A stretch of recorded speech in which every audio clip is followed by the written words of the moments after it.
All eyes will be on President Biden in just a matter of hours. He's going to be holding an important and rare news conference. It is going to be unscripted. It is set to wrap up the NATO summit. But the president is expected to face intense questioning about his fitness for the job.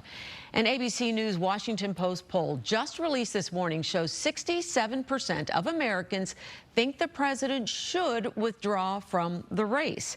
85% say President Biden is too old for a second term, and that is up from 68% just 1 year ago. So joining us now to talk more about this is our political expert, Tom Seraphin. Tom, thanks for coming. The news conference is going to be at 4:30. We are going to be carrying that.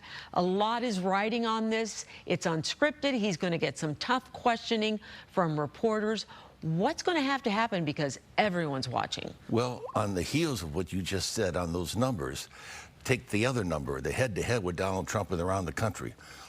You know, the last 4 polls this week have Joe Biden, President Biden, and Donald Trump statistically tied for the election with the popular vote. Now, he's behind in the 4, 5, 6 important states on the Electoral College, but more people dislike Donald Trump than love Joe Biden. That's the way I read those numbers. So I think tonight is very important. But I thought if they were playing the long game, this news conference should be next week. The GOP is giving the Democrats the best favor in the world. They're going to distract everybody in this chaos in the Democratic Party by putting on the GOP convention next week. That starts so Sunday, all the right? eyes will be on Milwaukee. So this gives Joe Biden, the White House, everybody some time to take some breath. They don't want anything to act between now and Monday.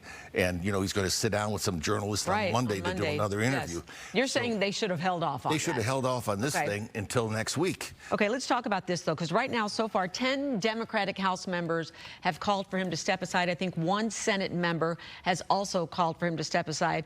The Chicago Tribune, the New York Times, even George Clooney has said it's time. He's a nice man. We thank you for everything you've done, but it's time to step aside. If this pressure continues, is he going to have no choice? Well, he has a choice. He'll always have a choice. Will the pressure get to him? And I think his needs are greater than the amount of pressure that may be getting to him. What happened the other day was Nancy Pelosi, the former Speaker of the House of Representatives, Speaker Emeritus, whatever they refer to her as now, said, despite hearing the president say he was running, said, I'm not sure if he's going to be the candidate, which opens the door for all these representatives and senators. Remember, you have to be really good at duplicity to live and work in D.C. So nothing you see out there is really the way it is today. There's a backstory, meetings, people have jobs, they have contracts. Everybody's worried, if Joe Biden goes, where is mine? What is going to happen to me? So those are people that also want to make sure that they stay in that lane. You have the neocons, and then you have the conservative Democrats. Everybody's at the table here. Okay, real quick, we're almost out of time. What needs to happen at this news conference this afternoon? Do you think this is a do-or-die situation for him? It's a do-or-die situation for him if he flunks. It's a die situation. All he has to do is be presidential. And we talked about that last week. He wasn't able to do that. How you put him in that group of folks tonight and you don't work with him enough for him to do it, if he can't pull it off tonight, yes, it's a very difficult situation. Tough weekend for him. Yeah, okay, Tom, thanks for coming in. We'll be talking to you because the RNC starts next week, too, so look forward to some more conversations. Thanks for your time.